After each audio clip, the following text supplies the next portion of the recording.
E aí, vamos estudar lógica? Chegando hoje na nossa videoaula 3, terceira semana do nosso curso. O objetivo hoje é estudar as noções lógicas que vão além da noção de possibilidade. Na aula anterior, a gente apresentou as noções irmãs, relacionadas de consequência e validade. E a gente viu que para entender elas direito, a gente precisa das noções subsidiárias dos conceitos, de situação, de contra-exemplo, e o conceito contrário, que é o conceito de invalidade. Olha, tudo isso é muito importante. Na nossa aula presencial, a gente viu que muitas dúvidas ficaram, muitas questões ficaram principalmente sobre a noção de situação. A gente vai falar mais sobre ela nessa aula e na próxima aula, sobre a relação entre validade e invalidade dos argumentos com a verdade e a falsidade das sentenças. É muito importante a gente entender isso. Então revejam as aulas anteriores e vejam essa com calma para a gente continuar bem no estudo da lógica. Reveja o capítulo 2 do livro. No livro tem sempre mais coisas do que o que a gente fala aqui nas aulas. Então a leitura do livro é fundamental, é importante para a gente estudar lógica. Tá certo? Nessa videoaula, o que a gente vai estudar? A gente vai introduzir ainda de um modo informal. A gente vai começar na próxima aula a apresentar o primeiro sistema formal de lógica. Então a gente ainda está apresentando informalmente os conceitos. As noções que a gente vai estudar nessa aula são essas aqui, ó: possibilidade conjunta, verdade necessária, falsidade necessária, contingência, equivalência necessária. Todas essas noções, elas são relacionadas, elas são parentes das noções de consequência e de validade. A gente vai ver isso de uma maneira, vai apresentar esses conceitos primeiramente de uma maneira informal e depois, com o andar do curso, a gente vai apresentando as definições formais nos nossos sistemas, ok? Bom, então vamos lá, gente. Noção de situação. Olha só. A gente falou disso na aula passada. Só para relembrar, uma situação... O que é uma situação? Uma situação é uma possibilidade para o mundo. Uma possibilidade para os fatos. O mundo real, o jeito com que os fatos ocorrem, é uma das situações possíveis, tá? Então, uma possibilidade é um cenário hipotético. E a gente vai criar possibilidades, esses mundos limitados, baseados nas sentenças, nas afirmações que a gente está interessado em analisar, nos argumentos que a gente está interessado em analisar. Então, uma situação é um cenário hipotético, é um estado de coisas possível, é uma circunstância, é um caso, no qual as sentenças em consideração são claramente identificáveis como verdadeiras ou falsas. Essa é a definição de situação que faz sentido aqui para o nosso estudo da lógica. E essa definição de situação, essa noção de situação, o que ela envolve? Ela envolve a proposição desse cenário, a proposição de um cenário, e ela envolve também a especificação precisa das palavras, do nosso vocabulário, das palavras que aparecem nas sentenças que a gente está avaliando. Então, por exemplo, nos exemplos que a gente usou na aula anterior, um dos argumentos foi aquele: foi o mordomo ou foi o jardineiro? Não foi o mordomo, portanto foi o jardineiro. E a gente disse: foi o quê? Foi uma palavra ambígua, que pode ter muitos significados. O que significa dizer que uma palavra pode ter muitos significados ou muitas referências? Olha, no nosso jargão aqui, a gente pode interpretar isso dizendo o seguinte: existem muitas situações diferentes, cenários hipotéticos diferentes, nas quais a sentença foi o mordomo faz sentido. Ela é avaliada como verdadeira ou falsa. Então, para a gente definir uma situação, a gente precisa especificar ou retirar as ambiguidades das palavras para poder julgá-las verdadeiras ou falsas. Então, um exemplo que a gente deu, ó, significa foi a última pessoa, né, a deixar a mansão na noite de ontem.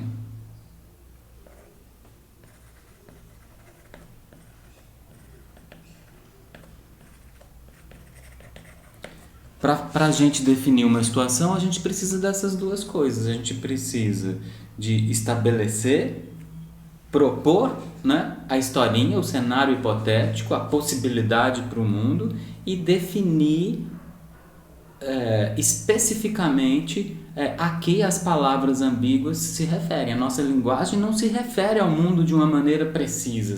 Tudo que a gente diz sempre tem mais de uma coisa que pode satisfazer. Então, nas situações, a gente precisa, na proposição de uma situação, de um cenário hipotético, a gente precisa cuidar disso, certo? Então, todos os conceitos que a gente vai ver hoje, aqueles que eu falei para vocês antes, eles são fundados, são dependentes dessa noção de situação. É por isso que é importante a gente relembrar e ter ela claramente em mente. Se vocês tiverem dúvida, releiam o texto, revejam, para a gente poder continuar sem problemas. Tá certo? Bom, então, vamos lá, vamos falar do primeiro conceito que a gente tinha dito lá, possibilidade conjunta ou compatibilidade. Olha só essas duas sentenças aí. A sentença que eu chamei de B1 diz o seguinte: o único irmão de Joana é mais baixo do que ela.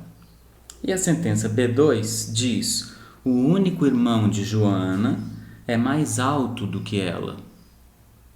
Olha, eu não sei, vocês não sabem de que Joana eu estou falando, vocês não sabem, a gente não sabe se essas sentenças são verdadeiras ou falsas. A gente percebe que elas podem ser ou verdadeiras ou falsas, mas tem uma outra coisa que a gente percebe aqui também, olha. A gente percebe que não pode ser das duas serem verdadeiras. É evidente, né, que a primeira sentença, B1, se a primeira sentença for verdadeira, a segunda tem que ser falsa. Ou, se a segunda for verdadeira, a primeira tem que ser falsa. Elas são incompatíveis. Então, olha só. É evidente que se a primeira sentença, a que eu chamei de B1, for verdadeira, a segunda, B2, deve ser falsa. Olha, se o único irmão de Joana é mais baixo do que ela, se isso é verdadeiro, então é claro que é falso que o único irmão de Joana é mais alto do que ela. E o contrário também. Se o único irmão de Joana é mais alto do que ela é verdadeiro, é claro que é falsa a sentença: o único irmão de Joana é mais baixo do que ela. As duas não podem ser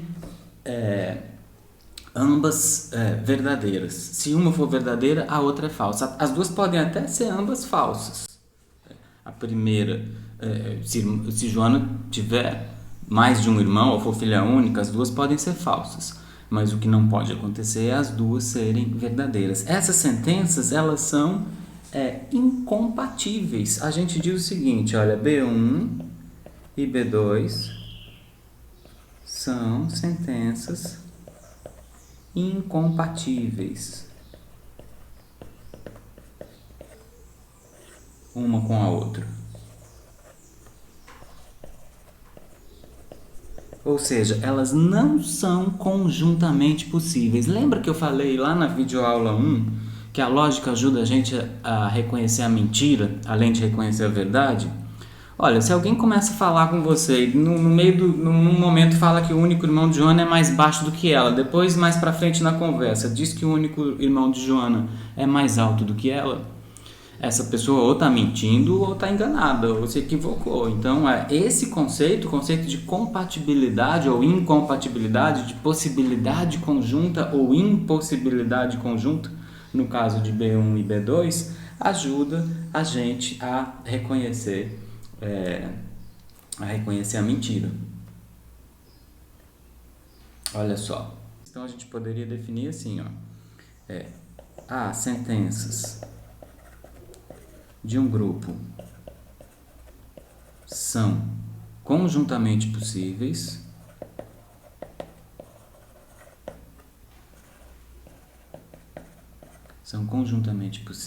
ou compatíveis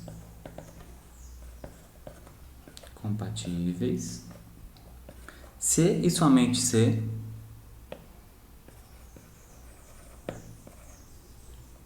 houver uma situação em que todas elas sejam verdadeiras. E elas são conjuntamente impossíveis ou incompatíveis quando não há tal situação, tá? Caso contrário. Ou seja, elas são conjuntamente impossíveis quando não há nenhuma situação em que sejam todas verdadeiras.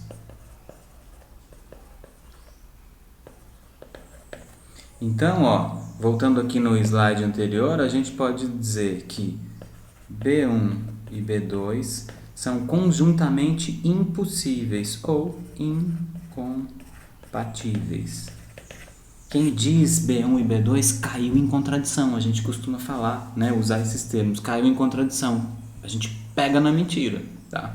Disse duas sentenças que são incompatíveis. Ok? Vamos continuar. Então, esse é o conceito de possibilidade conjunta, compatibilidade, impossibilidade conjunta, incompatibilidade. Agora, olha para essas três sentenças aí. Sentença 1, está chovendo.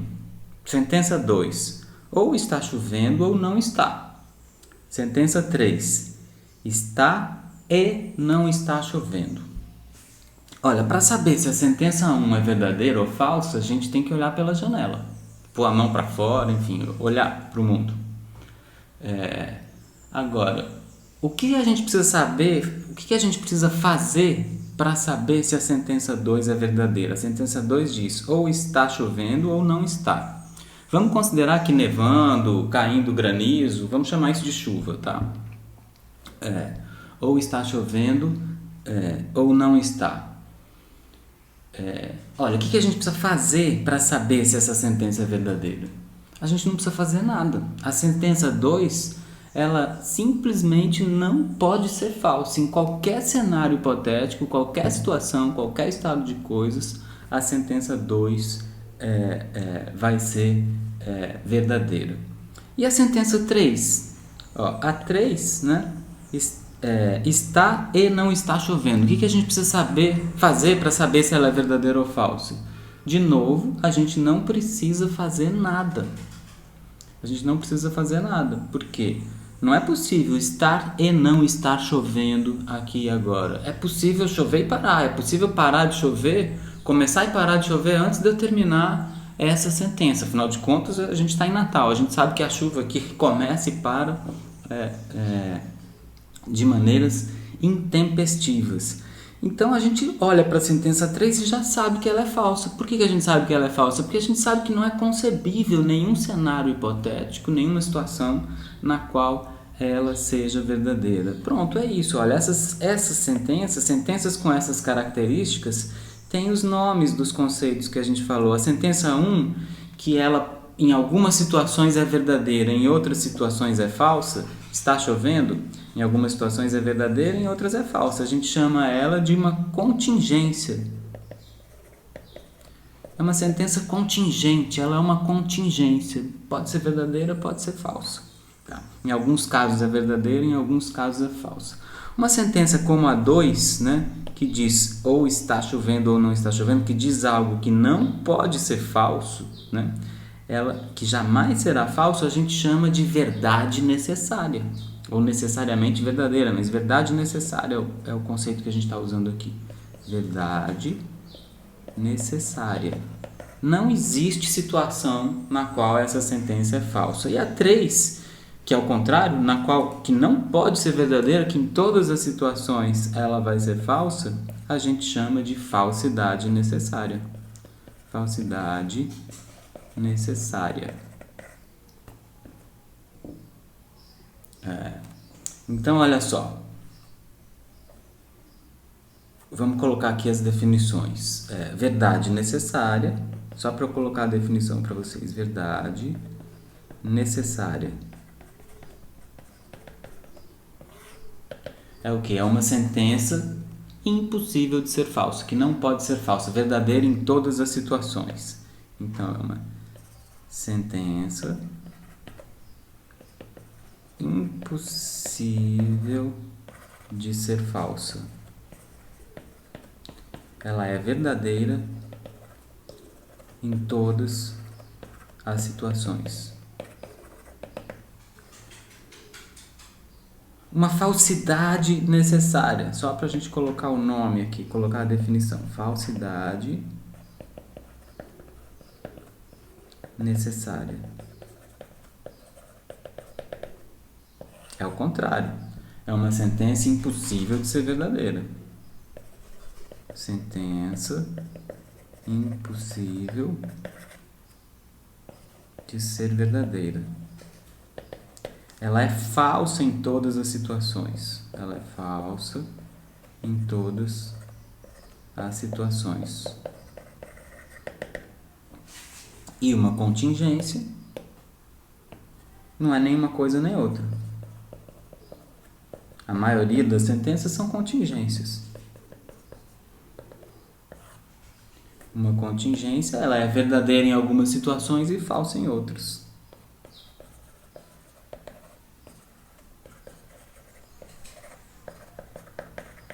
Situações e falsa em outras.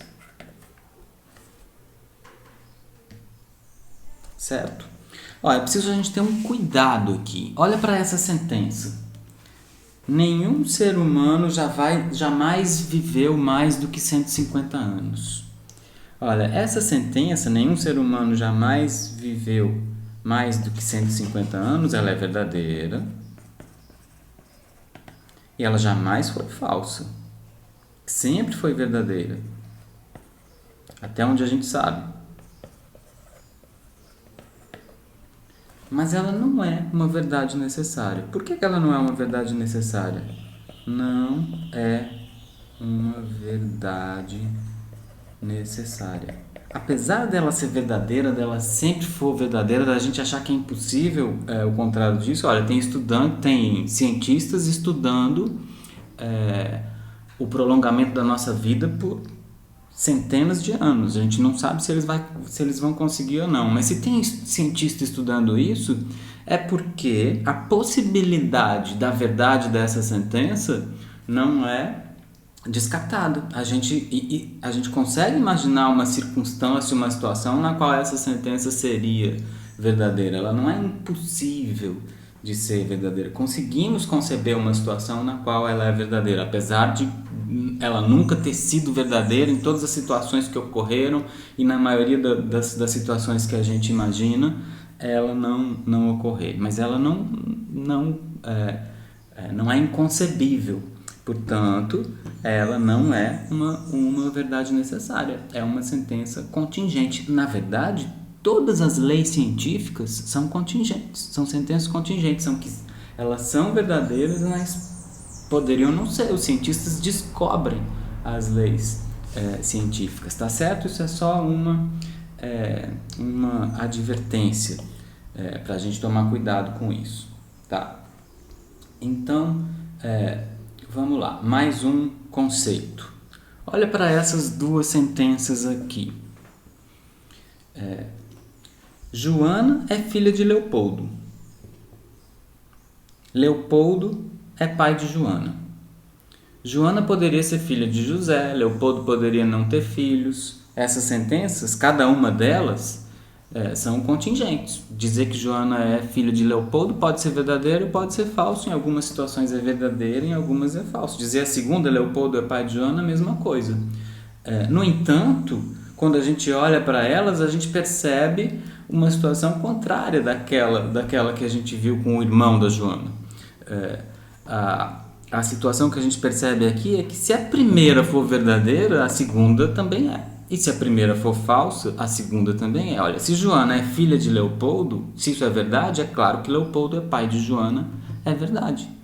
E o contrário também. Se Leopoldo é pai de Joana, é verdade, é claro que Joana é filha de Leopoldo, é verdade. E se uma delas for falsa, a outra vai ser falsa também. Se uma for verdadeira, a outra também é. Se uma for falsa, a outra também é. Dizendo isso, usando o nosso conceito de situação para dizer isso, a gente pode dizer o seguinte: em qualquer situação elas terão sempre o mesmo valor de verdade. Ou elas vão ser ambas verdadeiras ou ambas falsas. A gente chama essas sentenças com essa característica de necessariamente equivalentes. Elas são equivalentes. Uma vale pela outra, vai ter sempre o mesmo valor de verdade que a outra em qualquer situação, qualquer cenário hipotético, qualquer estado de coisas. Então a gente diz assim, as duas sentenças são contingentes. Podem ser ou verdadeiras ou falsas, são contingentes.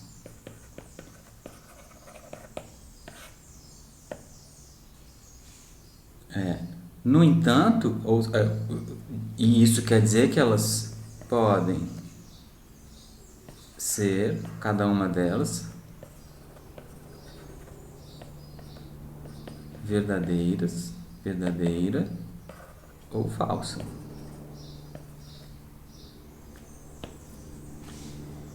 E isso significa, no entanto, elas vão sempre variar a verdade e a falsidade do mesmo jeito. Numa dada situação, ou as duas são verdadeiras ou as duas são falsas. Então a gente diz que elas são necessariamente equivalentes. Necessariamente equivalentes.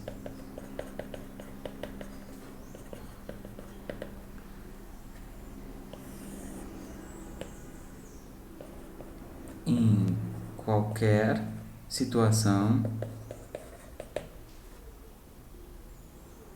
sempre tem o mesmo valor de verdade.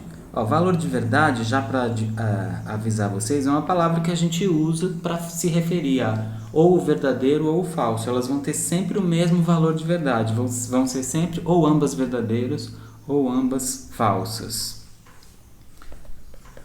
Vão ser sempre ou ambas verdadeiras ou ambas falsas. São necessariamente equivalentes. Tá. Vamos então repassar por esses conceitos, fazendo um exemplo e relembrando, inclusive, o conceito de válido e inválido da aula anterior. Lembra, a gente falou, um argumento é válido se não houver nenhuma situação em que as premissas sejam todas verdadeiras e a conclusão não seja. Ele é inválido caso contrário. Tá? A ideia da validade é essa, a conclusão é consequência das premissas. Querendo dizer com isso que em qualquer situação na qual as premissas são verdadeiras, a conclusão tem que ser também. Então, um exemplo de argumento válido é esse aqui, Esse argumento é de Platão, por um acaso. Se o conhecimento é sensação, então porcos têm conhecimento. Premissa 1. Premissa 2. Premissa 1. Se o conhecimento é sensação, então porcos têm conhecimento. Premissa 2. Porcos não têm conhecimento. Conclusão: conhecimento não é sensação. Conhecimento não é sensação. Esse argumento é válido. Por enquanto, não se preocupa a gente vai aprender, a identificar logicamente a validade desse argumento. A nossa identificação agora ela é intuitiva. A gente ouve o argumento e percebe que a conclusão não pode ser falsa quando as premissas são verdadeiras. Então a gente faz um julgamento aqui, por enquanto, intuitivo da validade dele. Se conhecimento é sensação, então porcos têm conhecimento. Como porcos não têm conhecimento, conhecimento não pode ser sensação, não é sensação, tá? Exemplo de um argumento válido. Não existe situação, circunstância na qual as premissas desse argumento são verdadeiras e a conclusão é falsa. Se as premissas forem verdadeiras, a conclusão é também. A gente está pensando aqui no mundo real, mas a gente consegue imaginar outros cenários hipotéticos. E esse outro argumento aqui, olha só. Em vermelho aqui embaixo. Premissa 1, se você fez a mala com inteligência, então não colocou o seu ursinho de pelúcia na mala. Se você fez a mala com inteligência, então você não está levando o seu ursinho, não pôs ele na mala. Premissa 2, você não colocou o seu ursinho de pelúcia na mala. Conclusão, você fez a mala com inteligência. Esse aqui é uma pegadinha. Esse aqui parece válido, mas não é. A ideia aqui é, de novo, a gente só usar a intuição. A gente vai ver depois os métodos precisos para identificar a invalidade desse argumento. Mas por que esse argumento é inválido, intuitivamente inválido? Olha, por causa da definição que está ali em cima. Um argumento é válido se não houver nenhuma situação em que as premissas sejam todas verdadeiras e a conclusão falsa, e a conclusão não seja, e inválido caso contrário. Eu consigo imaginar uma situação em que as duas premissas desse argumento são verdadeiras, mas a conclusão dele é falsa. As duas premissas verdadeiras e a conclusão falsa. Que situação? Por exemplo, olha, vamos considerar que a primeira premissa é verdadeira. Se você fez a mala com inteligência, então você não colocou o seu ursinho de pelúcia. Tá? Isso, a gente está aceitando essa regra. E aceitando o fato também de que você não colocou o seu ursinho de pelúcia na mala. Tá? Mas, por outro lado, você pode ter enchido sua mala de meia. Você estava lá distraído, conversando, você pôs só meia, e esqueceu de colocar calça, camisa, sapato. O fato de você não ter cometido esse erro de colocar o ursinho de pelúcia na mala não significa que você não cometeu outros. Você pode ter cometido outros.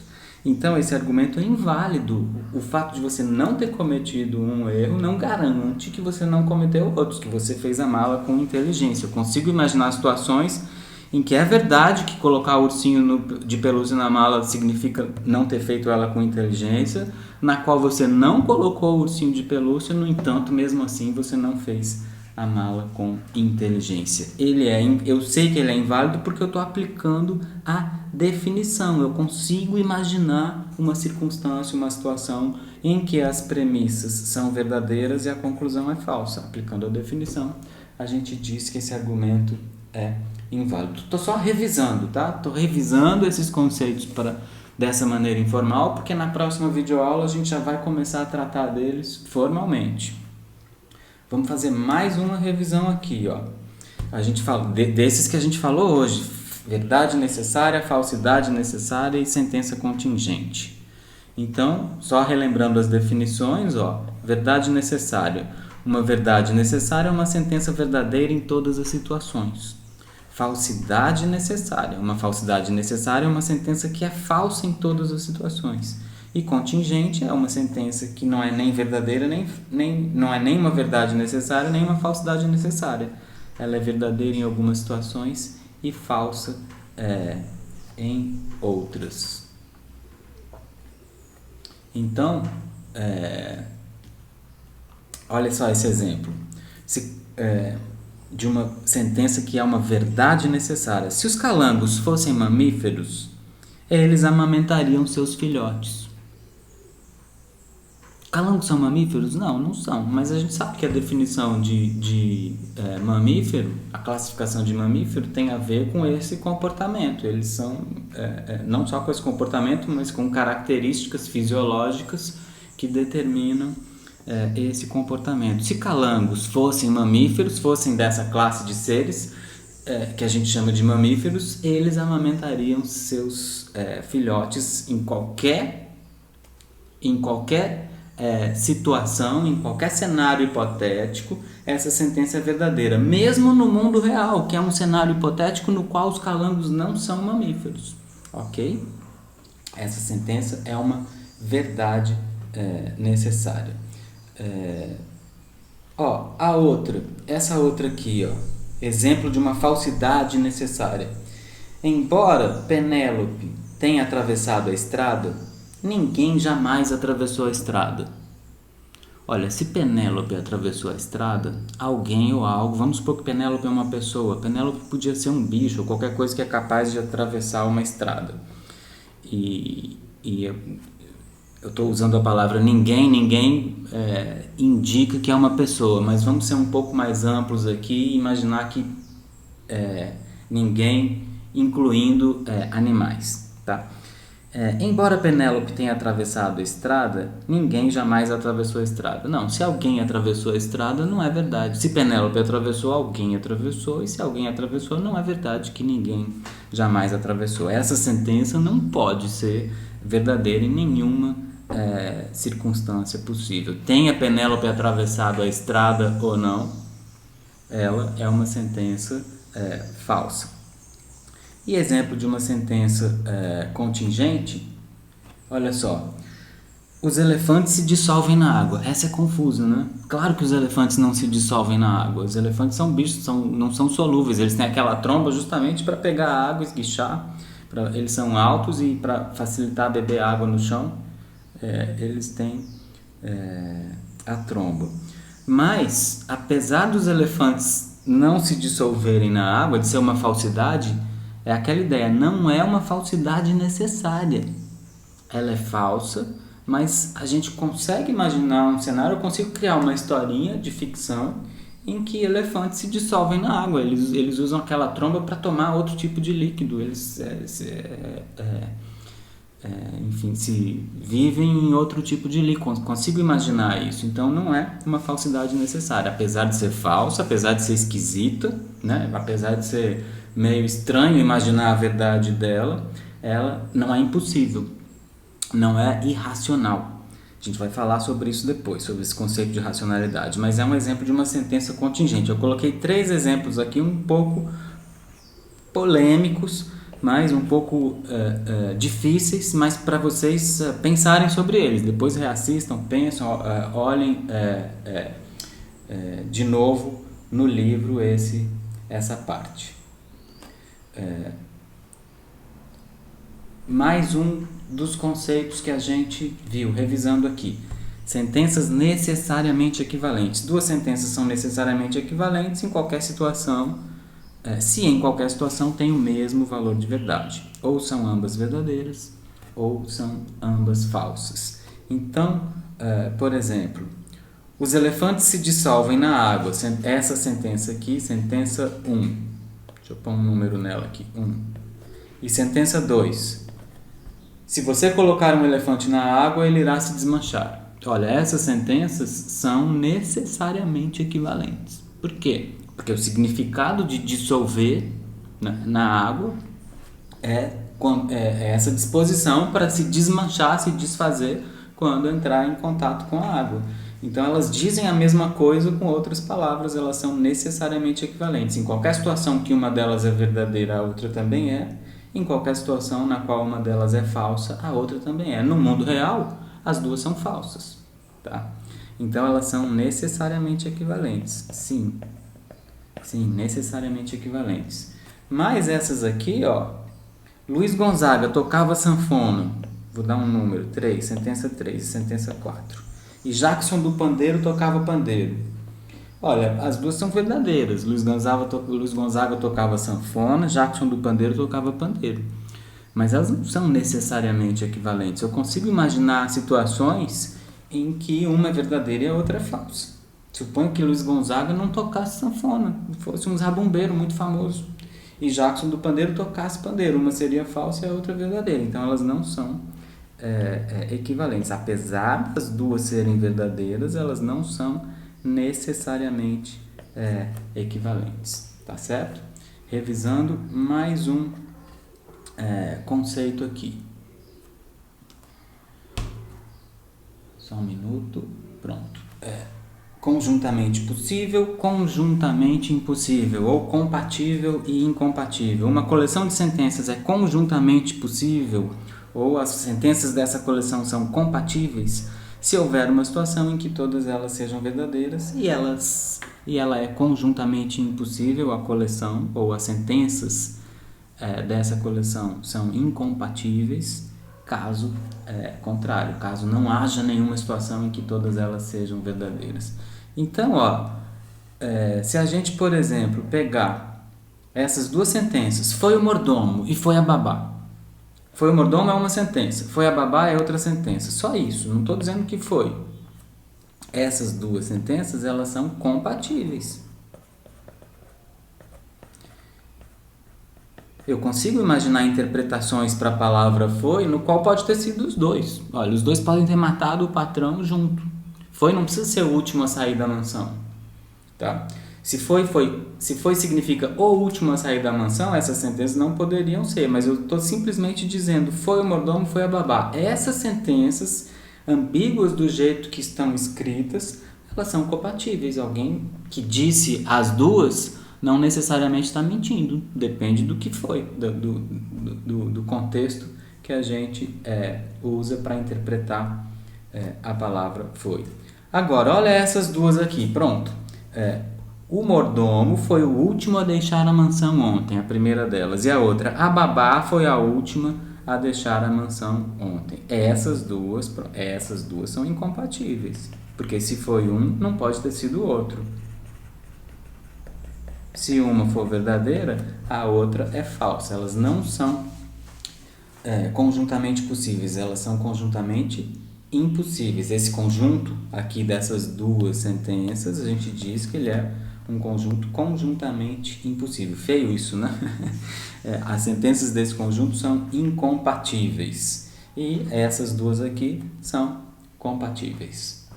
Ok? Pronto. Falei, repeti, porque isso de fato é muito importante. Então vamos fazer o seguinte, vamos relembrar aqui, vou reescrever todos esses conceitos que a gente viu até agora. Todos esses conceitos que eu vou escrever aqui, eles dependem da noção de situação. Cenário hipotético, estado de coisas, circunstância, caso, interpretação. Essa situação essa noção, esse conceito é o conceito central da lógica, do modo como a gente está apresentando a lógica agora, semanticamente. Depois a gente fala de outros modos mais para frente. Então, olha, validade. Opa, o que eu fiz aqui? Aqui, validade. Espera aí que eu tô... Vamos lá. Validade.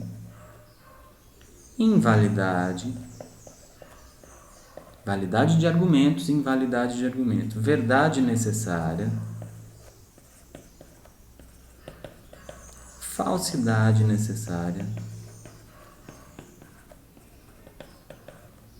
Contingência. Equivalência necessária.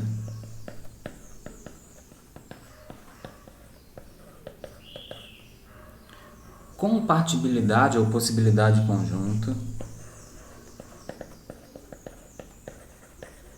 E incompatibilidade ou impossibilidade conjunta.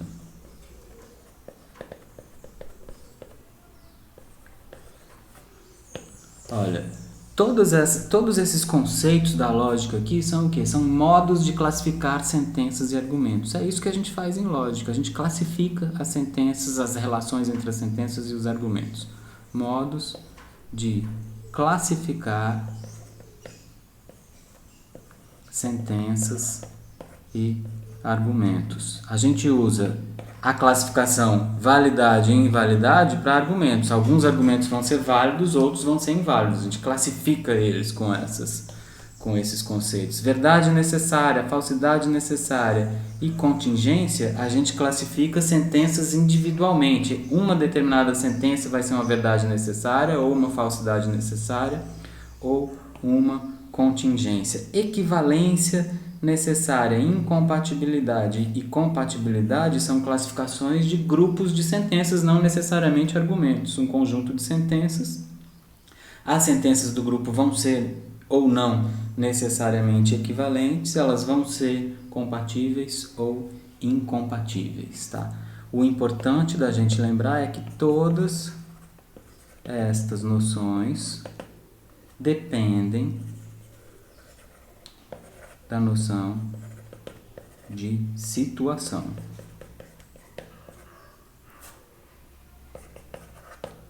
Dependem da noção de situação.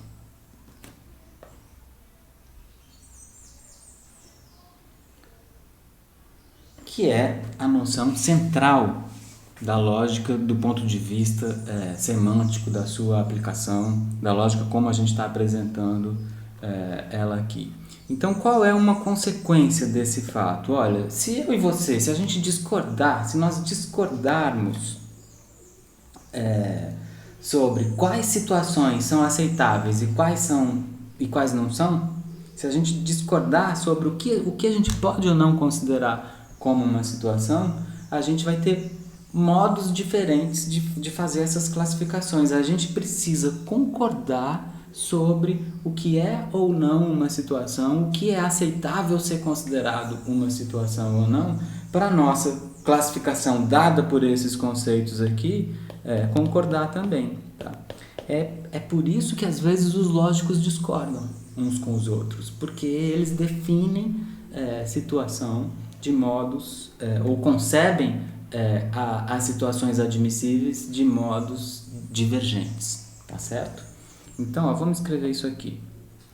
Se eu e você discordarmos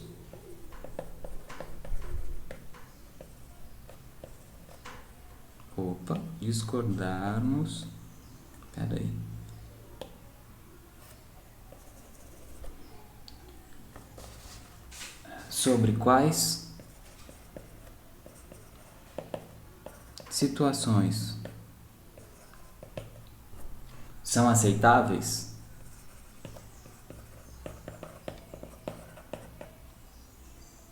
e quais são inaceitáveis,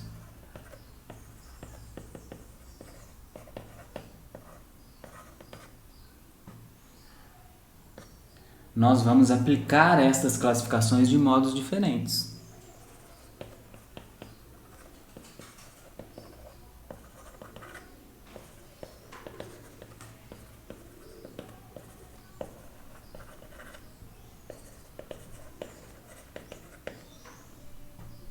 Nós vamos discordar sobre elas.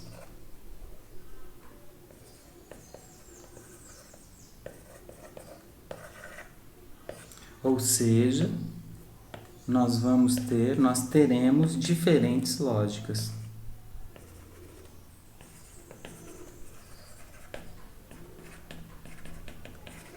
É por isso que existe diferentes lógicas, muitas lógicas por aí. Lógicos diferentes, filósofos diferentes pensam nessa admissibilidade de situações, nas regras e como elas são, e o que pode e o que não pode ser admissível, ser racionalmente admissível, de modo diferente. Então, ocorrem sim divergências sobre isso. Ok? Então, revejam esses conceitos: validade, invalidade, verdade necessária, falsidade necessária, contingência, equivalência necessária, compatibilidade, incompatibilidade. E façam os exercícios que estão indicados aqui embaixo para a gente aplicar. Tem vários exercícios no final do capítulo para vocês, no capítulo indicado aqui para vocês fazerem. Tentem fazer, se tiverem dúvidas a gente conversa, tá certo? É isso.